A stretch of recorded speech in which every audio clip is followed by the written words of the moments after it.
lang! Honey? Winita! Honey, ikaw na! Kailan ka ba nakabalik? Kahapon lang, nakakapanibago pala dito eh, no? Oo, talaga, masok ka! Talaga? No, ka talaga, ng high school pa lang. Uy, naalala mo yung classmate natin si Henry? Nakita ka newscaster na siya! Anong channel?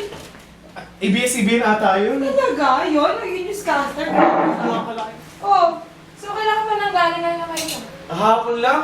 Alam mo, grabe talaga dito nakakapanibago. Ang daming nagbago talaga. Diyos ko naman, 25 years kang nawala. Siyempre, madami nang nangyayari dito, no? Alim na presidente na kayo na nagpasan mo. Libo-libo na ting artista na nagpasan mo. Talaga lang, ha? Oo! Ako, teka. Nagkakama na nandito. Kinakamusta lang naman kita. Gusto sana akong sabihin sa'yo. Ano naman yun? Kasi, nung high school ko pa gustong sabihin sa'yo to eh. Ano nga? Napakaba mo ako, ah. Nay! Nandito na po ako. Uy! Nay? Oo, may anak na ako. Nasa kolehiyo na. Punigalihan namin. Ano? Bakit ang aga mo? Kasi po na hindi pumasok yung professor namin. Kaya free cut kami ngayon. Buti ngayon kasi tatapusin ko pa yung research paper namin. Ay! Anak, kaklase nga pala ng high school si Manny. Manny, anak ko. Si Po, Ana magandang ka. hapon po. Nay, marami pa akong gagawin. Sige, sige. Magandang hapon po. Sige, ingat ka na. Tandahan. Oh, ano nga pala yung gusto mong sabihin? Nung high school pa lang tayo? Kasi, ano eh. Ano? Gusto ko maging manunulat, kaya ako umuwi ng Pilipinas. At sa katotohanan pa nga niyan, magsisimula na ako bukas. Talaga? Congrats, ha? Aba, nako. syempre. Sabihin mo ako pag nalabas na yung libro mo, ako una mong magiging tagahan. Hay nako, walang problema. Oh, Ay, siya nga pala, una na ako. Oh, sigurado ka? Oo, kasi marami pa akong gagawin, maghahanda pa ako para bukas. Dito ka na maghapunan para pakilala mo natin yung asawa ko. Ay, hindi, sige, okay na talaga ako. Sige, basta laging bukas ng bahay namin para sa'yo. Sige. Napakabobo ko naman pa, di makita na may singsing na siya sa daliri. Anytime, dalaw ka ulit, ha? Linda! Oh, Ano nga pala pangalan ng asawa mo? Norman de la Cruz, bakit? Wala. Okay lang, sige, Linda. Una na ako. Soy, balik ka, ha?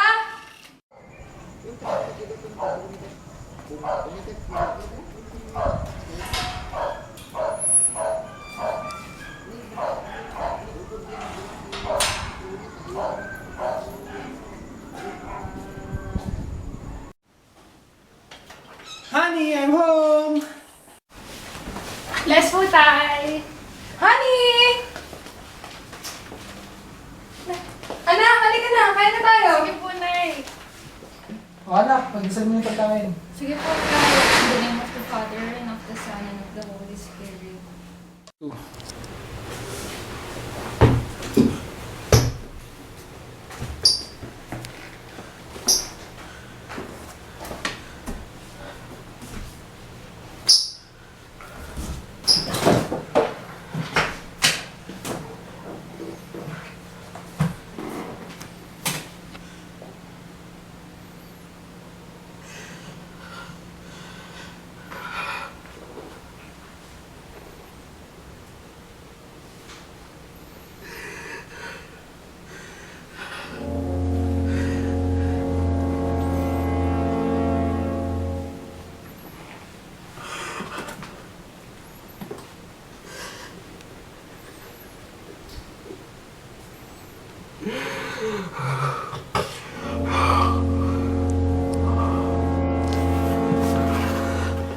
Norman de la Cruz.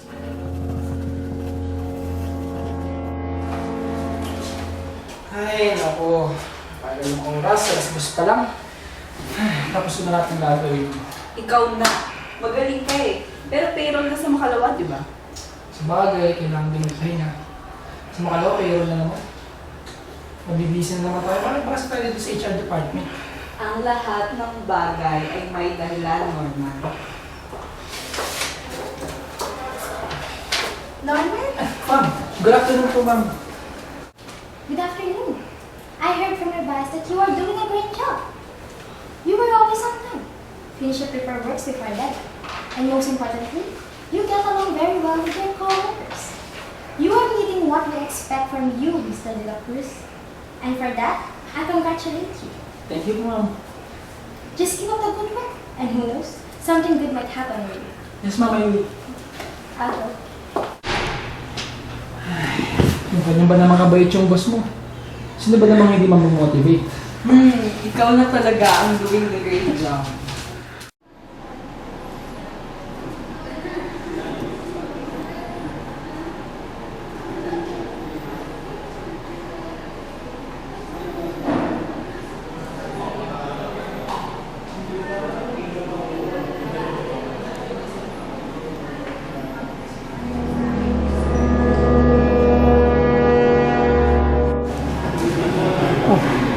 Norman De La Cruz.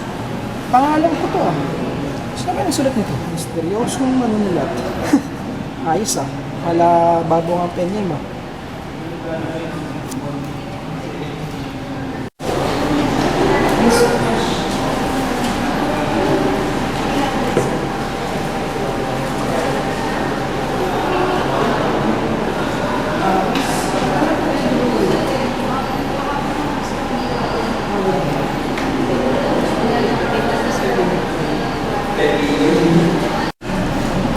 Hindi na po siya nasa ID niya.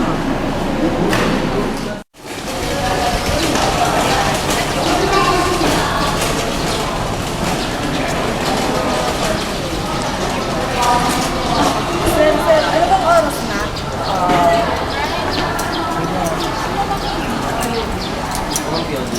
Alas 12:30.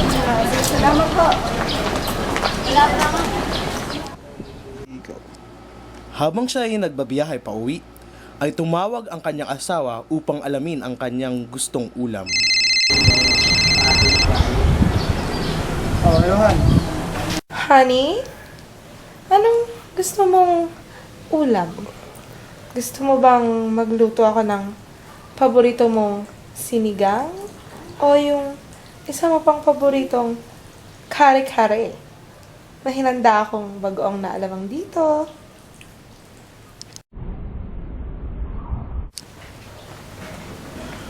Honey? Nandiyan ka pa ba? Honey? Johan, nandito pa ako. Kahit ano na lang siguro.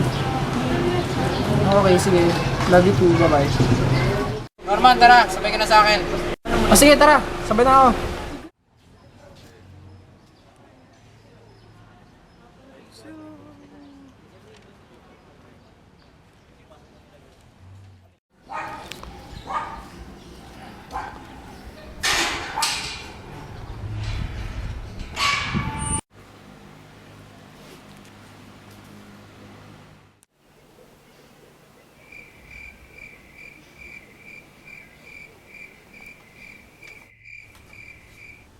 Habang mapayapang natutulog ang buong pamilya, ay ang hindi nila alam ay mayroong taong nag-aaligid sa harap ng kanilang bahay.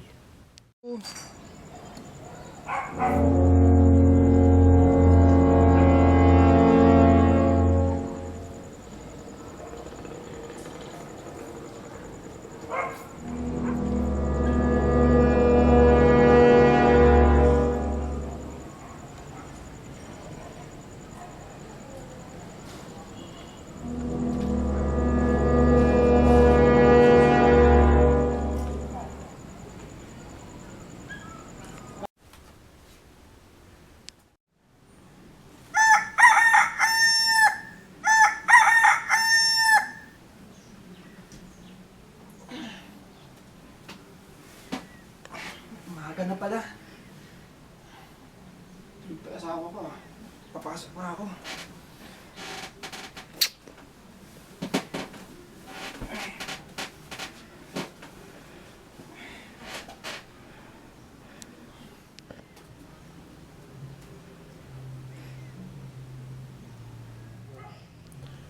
Pagdating niya sa opisina, ay agad-agad siyang tinawag ng kanyang boss para ipaalam ang magandang balita. Ay, mukhang maganda tong araw na to ah. Bango talaga ng Versace kung pabango. Ay, makalis na. Ang magandang balita ay siya ay magiging manager na. Ngunit tulad ng ibang kwento ng buhay, sa bawat ligaya ay mayroong katumbas na lungkot at bighati.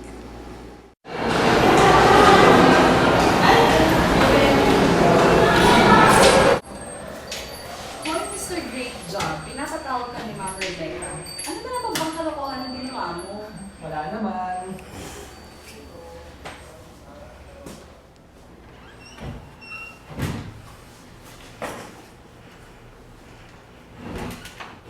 Good morning, ma'am. Oh, Mr. De La Cruz, let's talk. Mr. De La Cruz, I'll go straight to the point. I'm sorry, but you can't be at work anymore. But why, ma'am? Maybe because you are the new HR manager of this company. Congratulations, Mr. De La Really, Cruz. ma'am? Thank you, ma'am. Thank you. By the way, Norman, Yes, ma'am. take these keys. Your car is waiting for you outside. Talaga? I mean, really? Thank you, ma'am. Thank you talaga, ma'am. No, go and enjoy your first day as an HR manager. Thank you, thank you. Congratulations. Yes! Woo!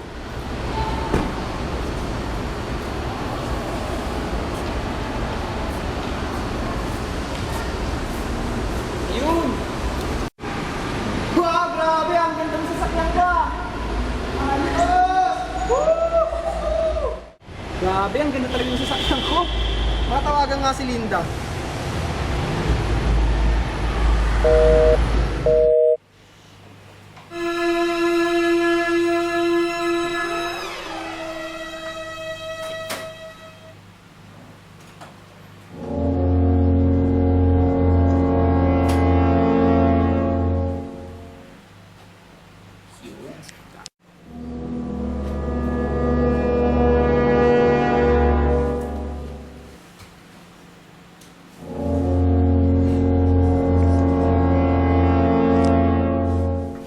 Ay, kalat naman talaga naman.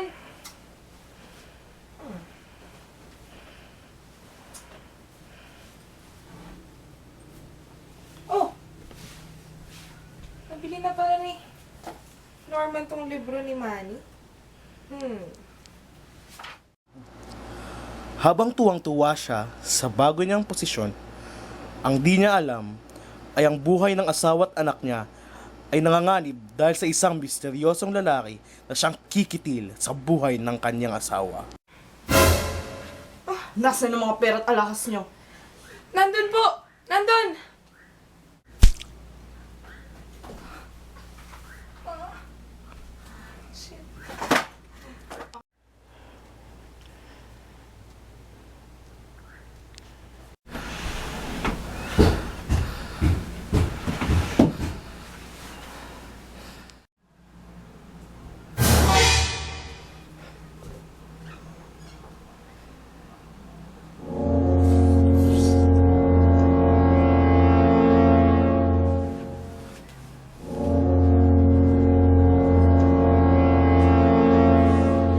Sino ka? Nay! Nay! Huwag ka nang pumiglas! Tatay!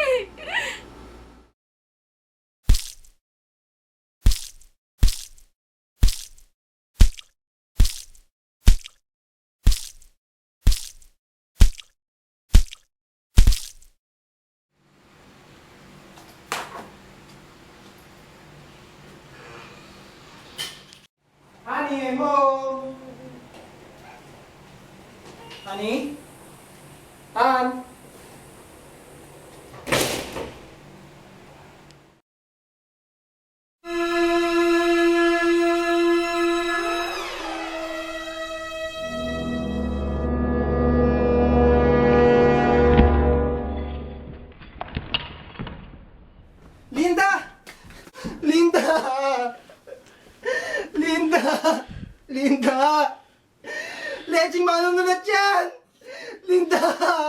gising ka!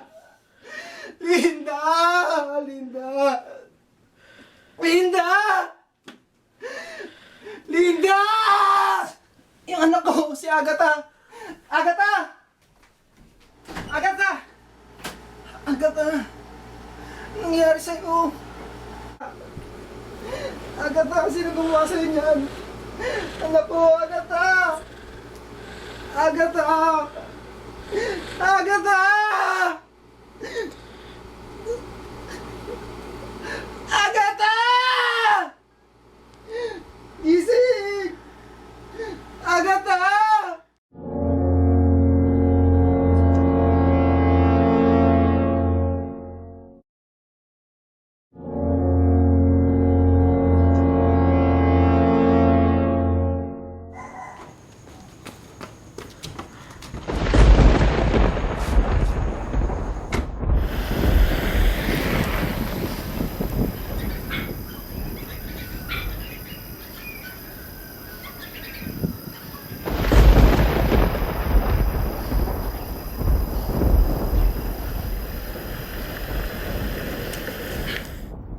Mga kababayan, manatili na lang ho tayo sa loob ng ating mga tahanan at sasakyan. Dahil sa sobrang lakas ng bagyong Milenyo, maaari itong maging mapanganib sa lakas ng bagyong ito.